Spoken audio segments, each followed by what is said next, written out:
নমোয়ং বিষ্ণুপদায় কৃষ্ণপৃষ্ঠায় ভূতলে শ্রীমতী জয়পতাকা স্বামিনীতি নামিনী। নমো আচার্যপদায় নিতাই কৃপা প্রদায়িনী গৌরকথা ধামোদয় নগরগ্রামতারিণী। নমোয়ং বিষ্ণুপদায় কৃষ্ণপৃষ্ঠায় শ্রীমতী ভক্তি বেদান্ত স্বামিনীতি নামিনী। নমস্তে সারস্বতী দেবী গৌরবাণী প্রচারিণী নির্বিশেষ শূন্যবাদী পাশ্চাত্য তারিণী। ওং তৎসৎ, ওং তৎসৎ, ওং তৎসৎ। আমরা 22 নম্বর শ্লোক। য অনুসায়িনাম স্বর্গোপসণ্ডস্য চ সম্ভব আত্মান বন্ধো মুখ্যৌ ব্যবস্থানম স্বরূপত। তো দয়া করে আপনি বিশ্লেষণ করুন ভগবানের শরীরের লীনপ্রাপ্ত জীবাদির সৃষ্টি হয় কিভাবে, পাষণ্ডীদের উৎপত্তি হয় কিভাবে, এবং জীবের বন্ধন মোক্ষের কারণ কি, তার স্বরূপে সে কিভাবে অবস্থান করে। এক তো আছে দুই প্রকার জীব, নিত্যবদ্ধ নিত্যমুক্ত। নিত্যমুক্ত জীব সে ভগবানের কাছেই থাকে, ভগবানের সেবায়। আর নিত্যবদ্ধ জীব এই জড়জগতে পরিভ্রমণ করে। তো এই নিত্যবদ্ধ জীবের মধ্যে আবার দুই প্রকার। নিত্যবদ্ধ জীব আবার দুই প্রকার। কিছু জীব থাকে ভগবানের অনুগত, আর কিছু থাকে পাষণ্ড। তো আবার অনুগত ভক্তদের মধ্যে আবার দুইটা ভাগ আছে। একটা হলো মনোধর্মী, একটা এক ভাগ হলো ভক্ত। তো কাজেই যখন এই সৃষ্টির ব্রহ্মার যখন আয়ু 2 সাল, ব্রহ্মারা যখন এক ব্রহ্মা থেকে আর এক ব্রহ্মার পরিবর্তন হয়, তখন যে সৃষ্টি তখন ব্রহ্মে লীন থাকে। আর যখন ব্রহ্মা যখন পরিবর্তন হয় তখন আবার গর্ভদক্ষায় বিষ্ণুতে, ব্রহ্মা লীন হয় কখন, যেমন প্রতি কল্পে, মানে ব্রহ্মার একদিন এক রাত। তাহলে ব্রহ্মার দিবা ভাগে এরা সবাই জীব সৃষ্টি হয়, রাত্রিবেলায় লীন হয়ে যায়। আবার যখন ব্রহ্মার অর্ধেক বয়স হয় তখন একটা প্রলয় হয়। আর ব্রহ্মার যখন কার্যকাল শেষ হয় তখন সমস্ত জীব সহ ব্রহ্মা গর্ভদক্ষায় বিষ্ণুতে লীন হয়ে যায়। তো তাই আত্মার কামনা বাসনা সেরূপই থাকে, যে যেরকম পরিস্থিতি সেরকমই থাকে। যেমন আমরা ঘুমাই, ঘুমের থেকে উঠে আমরা জার্মানি ফ্রান্স ভাষা বলবো না। যে ভাষায় আমরা শুয়েছি, যে পরিবেশে ছিলাম, যে পরিবার নিয়েছিলাম সেই পরিবারেই থাকবো। তো তেমনি লীন হয়ে যাওয়া মানে এই না যে তার সত্তা হারিয়ে যাবে। যে যেমন অবস্থায় যেরকম ভাবনা চিন্তা নিয়ে সে লীন হয়েছে, সেই ভাবনা চিন্তাই আবার সে পুনরায় তার প্রকাশ হবে। এইভাবে জড়জগতে তার পুনঃ পুনঃ প্রকাশ হতেই থাকে, যতক্ষণ পর্যন্ত জীব ভগবানের নিষ্কাম কর্মের সাথে যুক্ত না হচ্ছে, সকাম কর্মে যুক্ত থাকছে। তো সকাম কর্মে সে কখনো স্বর্গে যাবে, কখনো নরকে যাবে। তো এইভাবেই জড়জগতেই পড়ে থাকবে। তার ঊর্ধ্বে বেশি যেতে পারবে না। তার ঊর্ধ্বে যেতে হলে তাকে একটা লাইন জানতে হবে। স্বর্গে তো পুণ্যের বলেও যেতে পারে, ভালো যদি দান ধ্যান করে বা যজ্ঞ আদি করে তাহলেও যেতে পারে, কিন্তু তার উপরে যেতে হলে মেলা পরিশ্রম আছে। তো কাজেই এইভাবে জীব পাষণ্ডী, তারা তো পাষণ্ডী ভাবনা চিন্তাই থাকে। তো যেমন আমরা যেখানেই যাই, আমাদের বলে না যে ওই অন্যান্য প্রদেশের, যেমন ভারতবর্ষের বিদেশি লোক অনেক সময় আমাদের পশ্চিম বাংলায় আসে, ভগবত ভজনা করে।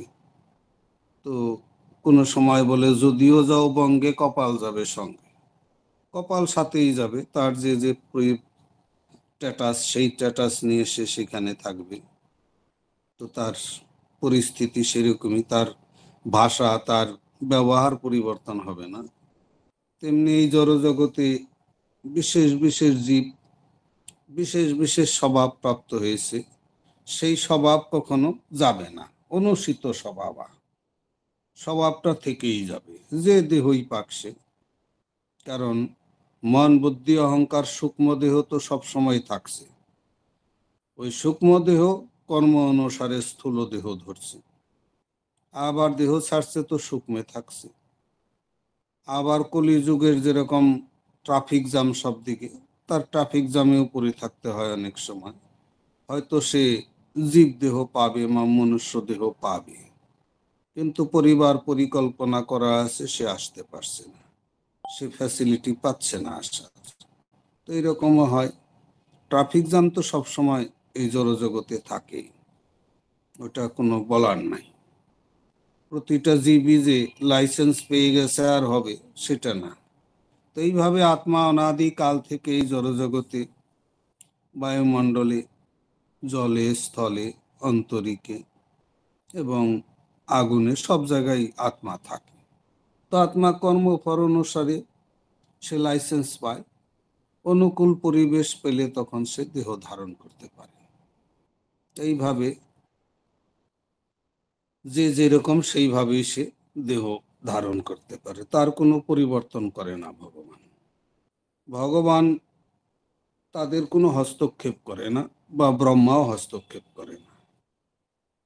যখন কোনো রাস্তা পায়, সে যখন কর্ম একটা বিশেষ রাস্তা অনুযায়ী করে, তখন সেই রাস্তা অনুসারে সে কর্ম আবার পায়, সে পরবর্তী দেহে তার সেটা লাভ উঠায়। এইভাবে 22 নম্বর শ্লোক আমাদের হলো। 23 নম্বর শ্লোক, যথা আত্মতন্ত্র ভগবান ক্রীড়ারতি মা আত্মমায়া বিসৃজ্য বা যথা মায়াম উদাস্তে সাক্ষীবৎ বিভু। তো বলছে, স্বতন্ত্র পরমেশ্বর ভগবান তার অন্তরঙ্গা শক্তির দ্বারা তার লীলা আস্বাদন করেন, এবং প্রলয়ের সময় তিনি সেই সমস্ত তার বহিরঙ্গা শক্তিতে পরিত্যাগ করেন, এবং তিনি কেবল সাক্ষী রূপে অবস্থান করেন। যেমন অনেক সময় বলে পরমাত্মা তো সবার হৃদয়েই থাকে। তাহলে পরমাত্মা যদি সবার হৃদয়ে থাকে, তাহলে সবার হৃদয়ে পরমাত্মা আছে। তাহলে যে মানুষটা রোগ আদি ব্যাধিতে দুঃখ পাচ্ছে, তাহলে পরমাত্মা হৃদয়ে থাকে, উনিও তো দুঃখ পাচ্ছে না? পরমাত্মা দুঃখ পায় না। পরমাত্মা হলেন, উনি ভগবান থাকে গোলক ধামে। যেমন আমি আছি বাড়িতে, তো এখন সুব্রত প্রভুর কোনো বাড়িতে কোনো কিছু হচ্ছে, আমি হয়তো একজন চাকরি করে বা আমার সাথে জানা, সে তো টাকা বেতন উঠাচ্ছে, সে আরামসে খাবে। সে না তো যে বেতনটা সে আমার নামে পাঠাবে না, তার বেতন সে ভোগ করে খাবে। আর আমি দূরে আছি, আমি তাকে কি করব? আমিও দূরেই আছি, তার বেতন উঠিয়ে সে খাবে, আমার তো ওতে কোনোই নাই। তো তেমনি ভগবান আছে চিন্ময় জগতে, আর জীব আছে জড় জগতে। কাজেই জীবের কি হচ্ছে না হচ্ছে, জীবের দুঃখ কষ্ট ভগবানের কাছে পৌঁছায় না। ভগবান নির্বিকার, ভগবান উনি কারো কষ্ট লাভ্যাংশ কোনো কিছুই গ্রহণও করেন না। না কর্তৃত্বং ন কর্মণি সৃজতি প্রভু, ন কর্মফল সংযোগম স্বভাবস্তু প্রবর্ততে, ভগবদ গীতায় বলছে। তো কি আছে বলছে, আমরা বলছে কোনো কাজ এই দেহের দেহি কোনো কর্মের ফলও গ্রহণ করেন না, উনি কর্মফল প্রদানও করেন না। জীবকে স্বতন্ত্রতা দেওয়া আছে, সে নিজে স্বাভাবিক অবস্থায় কর্ম করে, উত্তম কর্ম করে তো ঊর্ধ্বগতি হয়, নিম্ন কর্ম করে তো নিম্নগতি হয়। এবং যখন সৃষ্টি ধ্বংস হয় তখন সেই ভাবভঙ্গি সেই পরিস্থিতি নিয়ে সে লীন হয়ে যায়। আবার উৎপত্তির সময় সে সেই ভাবনা চিন্তাযুক্ত দেহ প্রাপ্ত হয়েই সে আবার ভোগ করে। এইভাবে তার কোনো পরিবর্তন হয় না, সে সেইভাবেই থাকে। ভগবান কারো পরিবর্তন করেন না। হ্যাঁ, ভগবান এতটুক করে, যদি সে ভগবত ভজনা করলো সদ্গুরুর ইয়ে, তাহলে তার মুক্ত করে দেন ভগবান তাকে। তাছাড়া প্রাকৃতিক নিয়মে যারা চলছে, মানে জাগতিক ক্রিয়াকলাপের উপর, মানে জাগতিক ক্রিয়াকলাপের সাথে যুক্ত আছে, সেটা ভগবান হস্তক্ষেপ করে না। তো তারপরের 23 নম্বর শ্লোক, না 22-23 নম্বর তো হলো, 24 নম্বর। সর্বম এতৎ চ ভগবন পৃচ্ছত মে অনুপূর্বশ তত্তত অর্হসি উদাহর্তুম প্রপন্নায় মহামুনি। তো এখানে বলছে, পরমেশ্বর ভগবানের প্রতিনিধি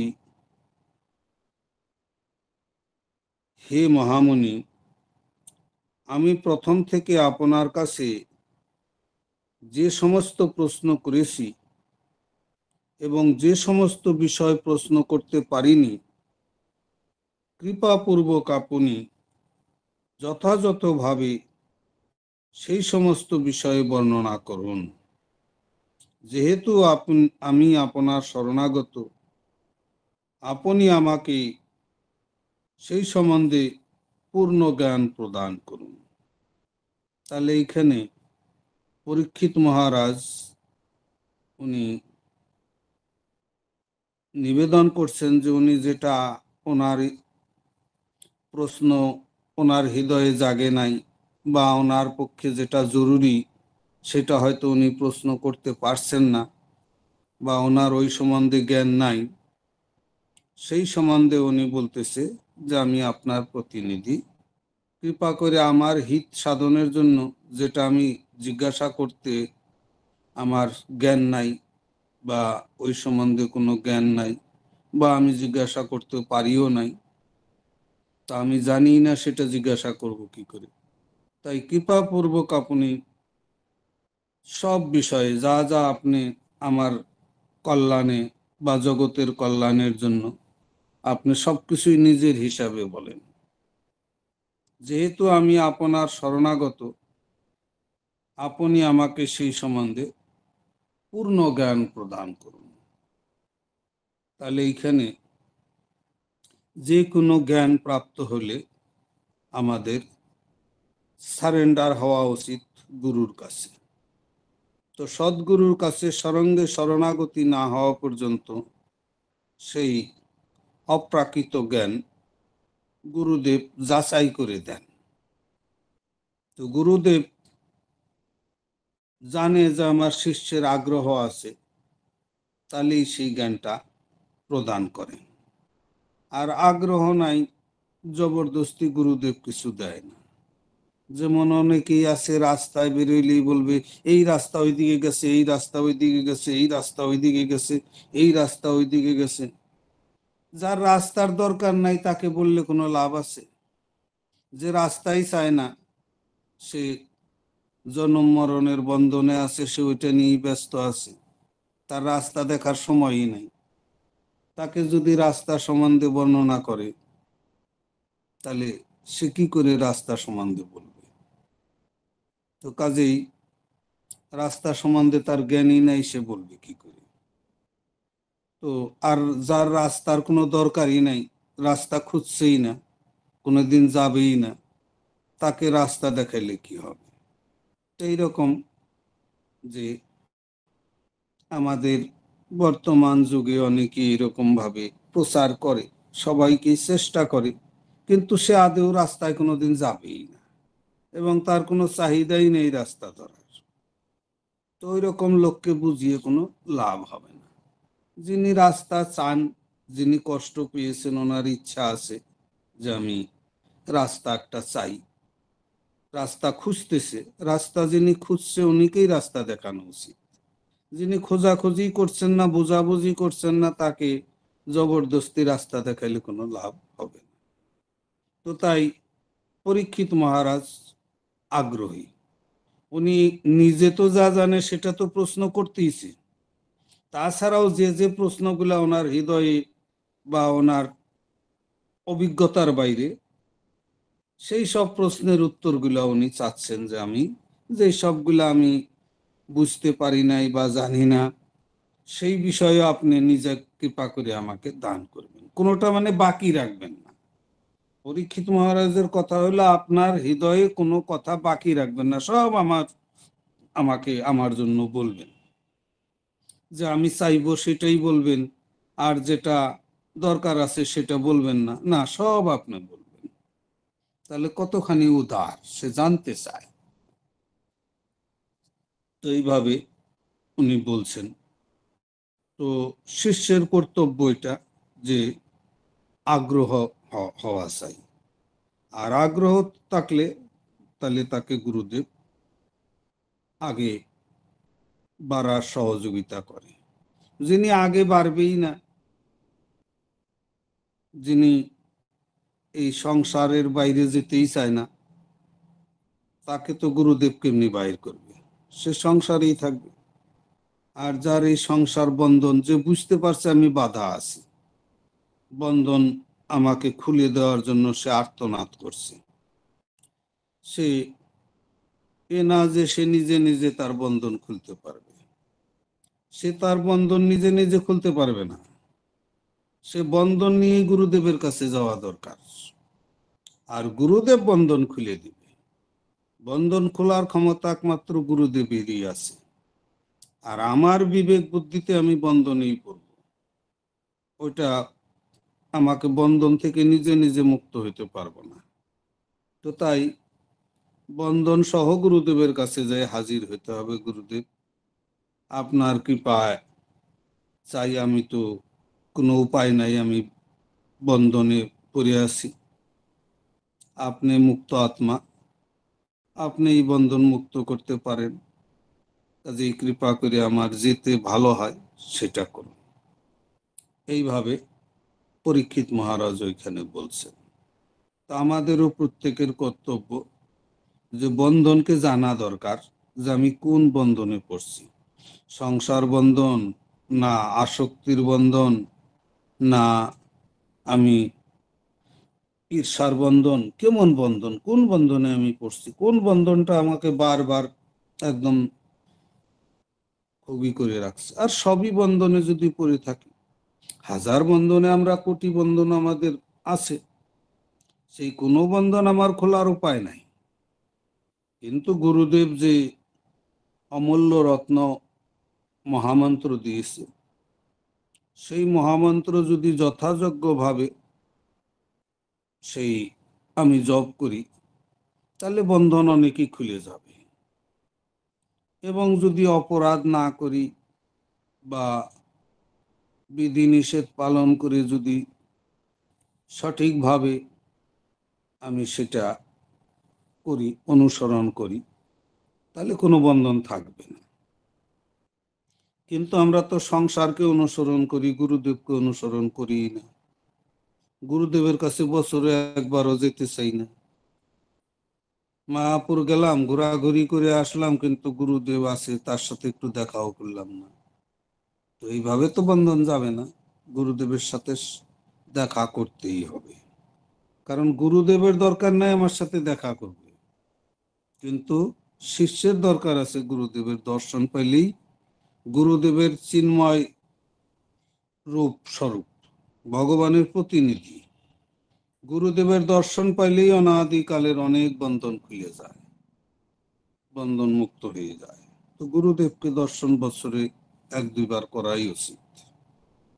তো এটা পরীক্ষিত মহারাজের কথায় আমরা সেটা অবগত হলাম যে আমরা বন্ধনে আছি, আমরা তো জানি না যে বন্ধনে আছি। তাই বলছে যে আমি যেটা জানি না, যে বিষয়ে আমার প্রশ্ন করতে করার ক্ষমতাও নাই, সেই সবগুলো আপনি রাখবেন না, কৃপা করে আমাকে প্রদান করুন। তারপরে আমরা কত টাইম হয়েছে, যাক, তাহলে এইটা একটু আমরা টাইম নিতে পারবো, কারণ লাস্ট এটা 25 নম্বর শ্লোক। অত্র প্রমাণম হি ভগবান পরমেষ্টি যথা আত্মভূ অপরে চায়নুতিষ্ঠন্তি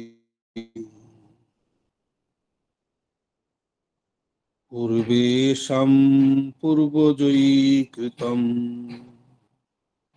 তো বলছে, হে মহর্ষি, আত্মজনী ব্রহ্মার মতো আপনিও একমাত্র এই জিজ্ঞাসিত বিষয়সমূহের তত্ত্ববেত্তা। এই জগতে অন্যান্য সকলে পূর্ববর্তী জ্ঞানীগণের আচরিত বিষয়েরই অনুসরণ করে। এইখানে আর একটা মানে যে রহস্য, সেটাও উনি উদ্ঘাটন করে দিলেন। অনেকে বলে এই জড়জগতে কলিযুগের বেশিরভাগই অনেক সংস্থা হয়ে গেছে। কেউ ইস্কনের পরম্পরা দেখে অনেকেই ঘাবড়িয়ে গেছে, আরে ইস্কনে খালি বলে পরম্পরা পরম্পরা, আমাদের গুরুর পরম্পরা কি? গুরুদেবকে জিজ্ঞাসা করি, পরম্পরা কি আমাদের গুরুদেব? আরে বলে দে, বর্দা সর্দা মেজদা বলে দিলেই হলো, ওইটাই পরম্পরা আমাদের হইল। আবার কেউ দেখি যে পরম্পরার মধ্যে গোজামিলে কিছু নাম যুক্ত করে বলে, দেখ আমরা 14 ইয়ে থেকে আসছি, 14টা স্টেজ আমাদের, কি অমুক তমুক তমুক তমুক নাম কিছু ফল দিয়ে, আর মাঝখানে ওই ওই নিত্যানন্দ বা ওই অদ্বৈত প্রভুকে রাখে। তো অদ্বৈত প্রভুর পরিবারেও কেউ পরম্পরা হিসাবে, গুরু হিসাবে টিকে নাই। আর এই দিক দিয়ে নিত্যানন্দ প্রভুরও বীরচন্দ্রের যে করেছিলেন, ওনার ওই সখা সখী বেকি যেটাই, সেটাও নষ্ট হয়ে যায়। তো এইভাবে পরম্পরা পরবর্তীতে জাহ্নবা মাতাজির মাধ্যমে এই পরম্পরা টিকে, জগতে সম্পূর্ণ গুরু পরম্পরা ছিন্ন হয়ে যায় চৈতন্য মহাপ্রভু যাওয়ার পর। তারপরে সেই পরম্পরা তখন নিত্যানন্দ প্রভুর পত্নী জাহ্নবা, উনি সেই গুরু পরম্পরা সামলায়। তো এই নিত্যানন্দ প্রভুর পত্নী জাহ্নবীর থেকে যে বৈষ্ণব পরম্পরা আসছে, এটাই আমাদের এই যে গৌড়ীয় পরম্পরা, ভাগবত পরম্পরা। তো কাজেই এরা বর্দা বলুক, সর্দা বলুক, আর নিত্যানন্দ প্রভুর নাম নেক, অদ্বৈত প্রভুর নাম নেক, সব ফলস। ওটার মধ্যে কোনো পরম্পরা নাই, ওই না, ওগুলা হলো খোলা। তো এখন ওরা ওইখান থেকে ধরে, নিত্যানন্দ থেকে একদম 14টা লোকের নাম লিখে দেয়। ও জানে না, পরের দিন যদি জিজ্ঞাসা করা যায়, আচ্ছা অত নাম্বার নামটা কি, আরে কি জান, আমার তো মনেও নাই, আবার লিখে দেবে আর একটা, ওই নাম আর মিলবে না। আবার তার কাছে লিস্ট নিয়ে গেলে সে আর এক লিস্ট বানিয়ে দিবে, একটাও তার নামে পড়বে না। কারণ তো তো জানে না, ও তো আননেসেসারি মানে পরম্পরা দেখানোর জন্য নাম লিখে দিছে। ওইটা ডেলি ডেলি বদলে যাবে। একদিন লিখছে, তার পরের দিন আর নাম মনে রাখে নাকি, তারপরের দিন আবার অন্য নাম লিখে দিবে। তো এইরকম এই জড়জগতে চলছে, কলিযুগে বিশেষ করে। কলিযুগে দেখা যাচ্ছে যে অনেক মানে এখন পরম্পরা দেখাচ্ছে। কেউ দেখতেছি এক সাধু, সে তার শিষ্যদের একদম সাধুর মানে বাক্য একদম, গুরু বাক্য একদম মুখস্থ করতে হবে। গুরু বাক্য মুখস্থ কেমন করছে, বলছে গুরুদেব বলে গেছে, সেটা ওরা টেপ রেকর্ড করে রাখছে, বাজায় সকালবেলা ভোরে বাজায়। কি, যেমন দুই একটা আমি বলি। গুরুদেব বলছে, এই বলো তো চালের মধ্যে পাথর থাকে কেন? বলে গুরুদেব তা তো জানি না। তো চালে পাথর থাকে কিনা? বলে হ্যাঁ গুরুদেব, চাল বাজারে কিনতে গেলেই পাথর থাকে। আচ্ছা, পাথর থাকে, তো জানো না যে পাথর কেন থাকে? বলে না গুরুদেব, জানি না পাথর কেন থাকে। তো বলে জানো না, এই কলিযুগে এই তুলসী মহারানীর সাথে ভগবানের সাথে শাপ বিনিময় হয়েছিল। তুলসী দেবীকে অভিশাপ দিয়েছিল, বৃক্ষ হয়ে যাও, আর এটা এইভাবে হয়েছে। আবার বলছে কলিযুগে বিশেষ করে চাল হয় লক্ষ্মী, ওটা আর এক কথা, ওটা এখন বলছি না। তো চালের মধ্যে পাথর হয় কেন, ওইটা বলছি। তো বলছে জানো না, আরে লক্ষ্মী দেবী, লক্ষ্মী দেবী হলেন অন্ন, অন্ন হয়েছে লক্ষ্মী দেবী। তাহলে লক্ষ্মী দেবী যদি অন্ন হয়, চাল হলো লক্ষ্মী দেবী। আর ভগবান তো ওই যে তুলসী মহারানীর অভিশাপে পাথর হয়ে গেছে। তো কাজে ভগবান পাথর, নারায়ণ পাথর হয়ে গেছে। তাহলে লক্ষ্মী কি নারায়ণ ছাড়া থাকতে পারে? ওই জন্য চালের মধ্যে পাথর মিলাইতে হয়, আর পাথর না মিলাইলে পাপ হয়। ওই জন্য কলিযুগে মানুষ সবাই চালের মধ্যে পাথর মিলায়। আচ্ছা, ভালো কথা, গুরুদেব জানলাম। তাহলে আপনার বলে যে আচ্ছা আরো কিছু জানিস? বলে না। দুধের মধ্যে জল মিশায় জানিস? বলে হ্যাঁ, দুধ তো পাওয়াই যায় না পিওর, সব দুধের মধ্যে জল, আধা জল আধা দুধও পাওয়া যায় না। তো আচ্ছা, তাহলে দুধের মধ্যে জল মিশায় কেন? হ্যাঁ, জানিস না? বলে না, জানি না। আরে গঙ্গা দেবী হলেন গঙ্গা দেবী, আর জল হলো গঙ্গা দেবী, আর দুধ হলো গোমাতা থেকে আসে। কাজে দুইজন তো দুই মাতার সাথে মিল রাখতে হবে না, দুইজনকে মিলিয়ে রাখতে হয়। ওই জন্য জল আর দুধ মিশিয়ে রাখতে হয়, নাহলে পাপ হয়। তো যেমন ইস্কনের ফাজিল লোক তো দুই একটা, ভক্ত তো কম না, সব জায়গায় ঘুরে। তো ওই রকম গোসাইয়ের কাছে গেছে, গোসাইকে বলছে বাবা গোসাই, আপনার বাড়ি কোথায়? বলছে আমার বাড়ি তো বালুরঘাট। বাহ, আপনার কথা খুব ভালো লাগে, খুব সুন্দর, আপনার শিষ্য অনেক করছেন। তো আপনি বালুরঘাট থেকে কেমনি আসলেন? বলছে কেন, বাসে। বাসে আসলেন? তাহলে এই যে নারায়ণ হলো পাথর, তাহলে নারায়ণের উপর 4 চাকা চড়িয়ে দিয়ে আসলেন আপনি এত দূর? এখন আর গোসাই কথা বলেন। আচ্ছা, আপনি এই গ্রামে আসলেন কেমনি? বলছে এই রাস্তা দিয়ে। আরে রাস্তার মধ্যে নারায়ণের মাথার উপর পা রেখে রেখে আপনি এখানে আসলেন। এখন আর গোসাইয়ের মাথা চুলকায়, আর কিছু বলে না। তারপরে গোসাইকে জিজ্ঞাসা করা হয়েছে, আপনি যে বললেন লক্ষ্মী দেবী নাকি এই গঙ্গা দেবী আর গোমাতার মধ্যে মিলিয়ে রাখতে হয়, তাহলে গোমাতার লক্ষ্মী দেবীর মধ্যে কোনো ঝগড়া হয়েছিল কিনা? কোনো ঝগড়া টগড়া তো আমরা কোনো কিছু পাই নাই। তাহলে এনাদের মধ্যে কি লক্ষ্মী দেবী আর গোমাতার মধ্যে কোনো লড়াই হয়েছিল, বম্বিং হয়েছিল, গোলাগুলি হয়েছিল, কিছু হয়েছিল? এখন উনি কিছু বলে না। তারপরে গুরুকে বলা হয় যাচ্ছে, তাহলে আপনি কোথায় থেকে আসছেন, আপনার একটু ভূমিকা বলেন। কারণ আপনি গোমাতা লক্ষ্মী দেবীর ঝগড়াঝাটি আপনি মীমাংসা করতে আসেন, আপনার সবকিছু ভালো অভিজ্ঞতা। তাহলে আপনি কোথায় থেকে আসছেন, আপনার আগমন কোথায় থেকে হয়েছে একটু বলেন, কোন গ্রহে থেকে আসলেন? তো তখন আর গুরুদেব বলে কি, আরে আমার না খুব প্রেশার এসে গেছে, আমি একটু বাথরুমে যাই, তারপরে বাবা তোমার সাথে কথা বলবো। আর বাথরুম থেকে 5 ঘন্টাও আর বেরোয় না। এইরকম অনেক গুরু আছে কলিযুগে, এরা এরকম মানে উল্টা পুল্টা করে। তো তাই এখানে খুব সুন্দরভাবে বলছে। এটা বলার উদ্দেশ্য হলো, এইখানে ক্লিয়ার বলছে যে কোনো পথ এইরকম হয় না। মানে পথের এইখানে ক্লিয়ার বলে দিচ্ছে, জগতে পূর্ববর্তী জ্ঞানীগণের আচরিত, মানে সেই তুলসীদাসের কথাটাই এখানে বলছে। তুলসীদাস ওইটা লিখেছে যে মুনিনে যো কুরতি গাই, সেই পথ সুগম চলত ভাই। তাহলে এখানেও পরীক্ষিত মহারাজ বলছে, এই জগতে সকলে পূর্ববর্তী জ্ঞানীগণ, পূর্ববর্তী আচার্যরা যে পথ দিয়ে গেছে সেই পথ অনুসরণ করে চলা লাগবে। এখানে ক্লিয়ার বলে দিয়েছে, কোন রকম ওই ফকেটিয়ামিগিরি ভাগবতমে রাখে নাই।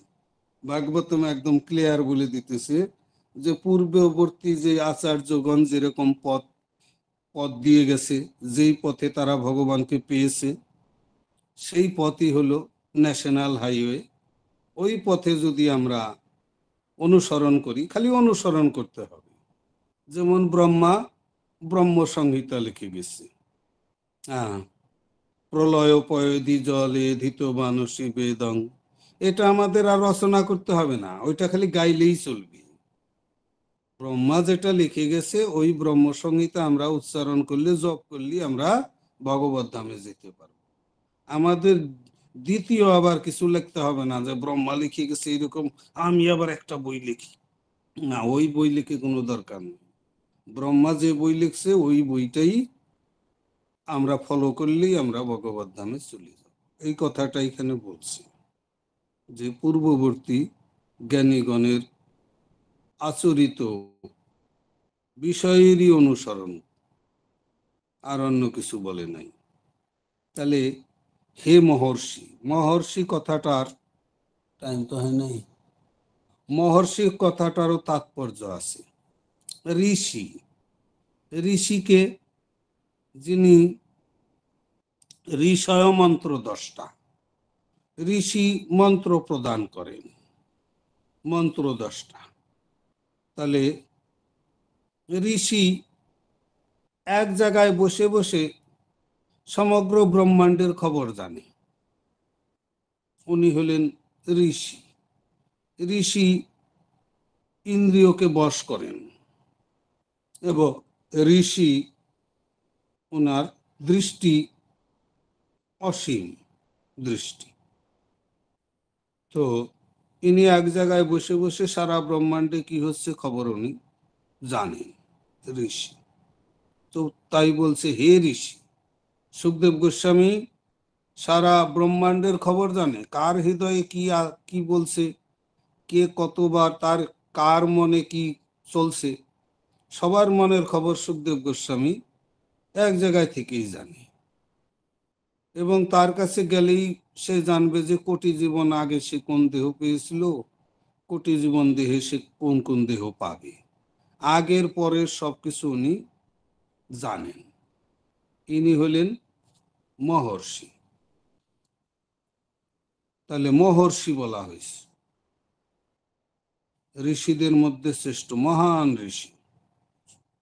তো কাজেই উনি ভূত ভবিষ্যৎ বর্তমান সবকিছুই জানেন, এবং কোটি কোটি বছর থেকে ভগবান কি করছে তা জানেন, কোটি কোটি বছর পরে ভগবান কি কি করবে, কি লীলা নিয়ে আসবে, সবকিছুই উনি জানেন। ভূত ভবিষ্যৎ বর্তমান সবকিছু উনি জানেন। আর আমরা এখন করছি 5 মিনিট পরে কি হবে তাও জানি না। তো আমাদের মানে দিনের খবরও জানি না। দিনের খবর আমরা কেমনি জানি? মর্নিং নিউজ, দুপুরের নিউজ, নুন নিউজ, ইভিনিং নিউজ, তাও পরের দেওয়া খবর, নিজে খবর জানি না। পরের খবর পড়ে পড়ে জানি, তাও কি আর ঠিক দিয়েছে?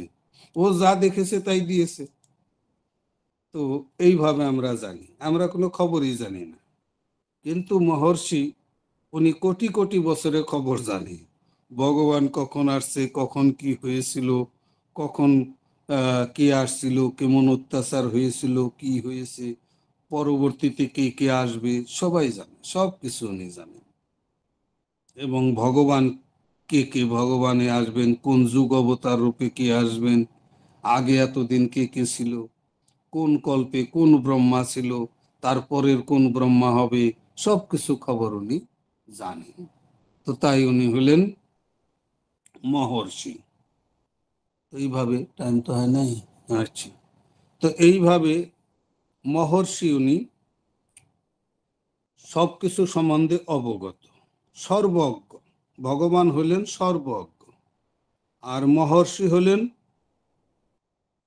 অজ্ঞ। মানে আমরা হলাম অজ্ঞ, আর মহর্ষি হলেন বিশেষ অভিজ্ঞ। মহর্ষি হলেন অভিজ্ঞ কেন? উনি অনাদিকাল থেকে জড়জগতে ভগবানের ধ্যান অনুধ্যান, ভগবানের লীলা কথা জানেন, উনি অভিজ্ঞ, ভগবান সম্বন্ধে অভিজ্ঞ।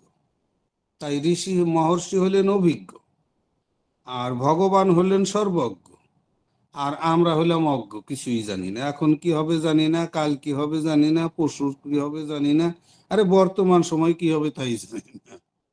আমরা কিছুই জানি না। তো কাজেই আমরা হলাম অজ্ঞ। এইভাবে ঋষিটা গুরুত্বপূর্ণ। তো সব কথাই গুরুত্বপূর্ণ ছিল। তো আমাদের সময় তো হয়ে গেল, তো তাহলে আমরা এখানেই বিশ্রাম দিচ্ছি।